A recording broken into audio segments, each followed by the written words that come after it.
कांता बहन की दो बहुएं थीं, बड़ी कल्पना और छोटी प्रिया। कल्पना का जैसा नाम वैसा ही काम। सारा दिन कल्पनाओं में रहती, ना कोई काम करती ना कोई धाम। अरे कल्पना बहू, जरा अच्छी सी चटनी पीस दे, आज कुछ मजेदार खाने का मन है। पेट में जलन हो जाएगी माँ जी बुढ़ापे में, और वैसे भी मेरा काम करने का वक्त शाम का है, अब प्रिया को ही बोल दो। इतना कहकर कल्पना वहां से चली जाती है। कांता कल्पना के ऐसे रवैये से काफी परेशान रहती हैं। मैं बना देती हूँ माँ चटनी, ऐसा बोलकर प्रिया माँ को चटनी बनाकर प्लेट में खाने को देती है कि तभी वहां कल्पना आ जाती है। अरे वाह चटनी, जरा चक्कर तो देखूं, बड़े दिन हो गए। अरे नहीं बहू, तू तो रहने ही दे चटनी खाना, पेट में जलन हो जाएगी।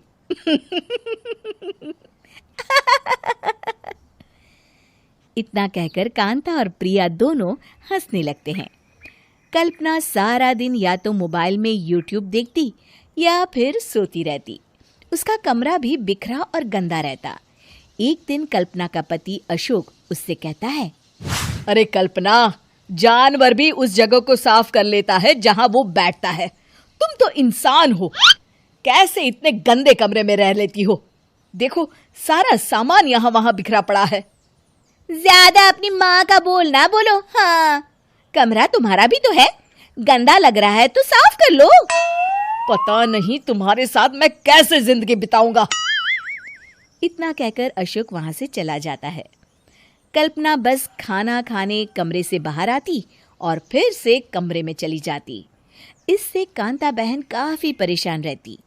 एक दिन प्रिया कांता से कहती है, माँ, मैं सारा दिन काम करके थक जाती हूँ, आप कल्पना दीदी से कहिए ना कि सुबह और शाम का काम बांट ले, मैं तो अब सिर्फ एक वक्त का ही काम करूँगी। हाँ। अरे तू वो भी ना करना, एक बहू तो कामचोर थी ही, दूसरी भी आ गई काम ना करने के बहाने लेकर। तभी वहां प्रिया का पति रमेश आ जाता है। माँ, मैं देख रहा हूँ भाभी कोई काम नहीं करती, प्रिया सारा दिन घर और रसोई का काम करती है, अब कुछ करो ना माँ। कांता मन में कुछ सोचती है और कल्पना के पास जाती है। कल्पना फोन पर मेकअप करना देख रही होती है। कल्पना, तुम सारा दिन बस मोबाइल देखती हो, घर का कोई काम भी कर लिया करो। प्रिया सारा दिन काम करके थक जाती है, आज से मैंने फैसला किया है, एक वक्त का काम तुम करोगी, सुबह का खाना तुम बनाओगी और रात का प्रिया। आप लोगों ने काम को हव्वा बना रखा है। अरे पता नहीं थोड़ा सा ज्यादा काम करने में आप लोग घबरा क्यों जाते हैं। और हाँ, बहुत ज्यादा प्रिया की तारीफ मत करिए मेरे सामने, बड़ी बहू तो मैं ही रहूंगी।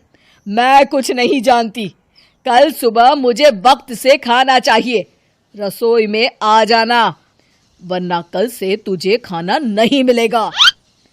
अगली सुबह कल्पना रसोई में नहीं आती है। वो देर से सोकर उठती है और बाहर आकर कहती है, अरे भूख लगी है, आज खाने में क्या है? इतनी देर हो गई, आज किसी ने मुझे उठाया भी नहीं, पता नहीं कहाँ है सब। कल्पना को घर में कोई नहीं दिखता।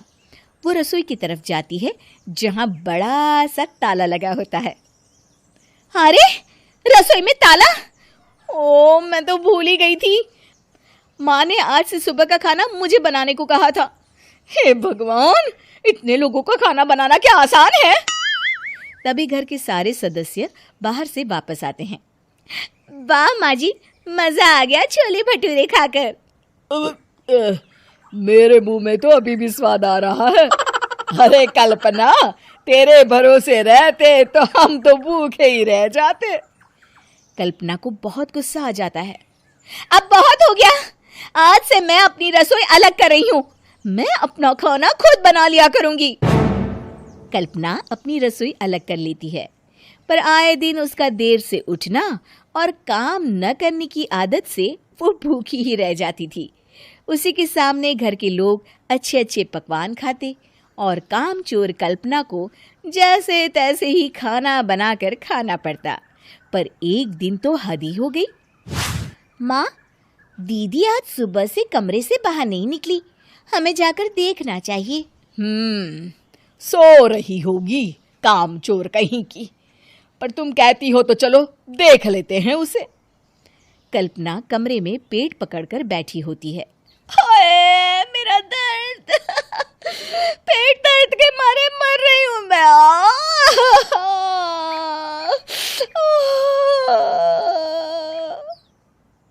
अरे दीदी क्या हुआ? पेट में दर्द क्यों हो रहा है?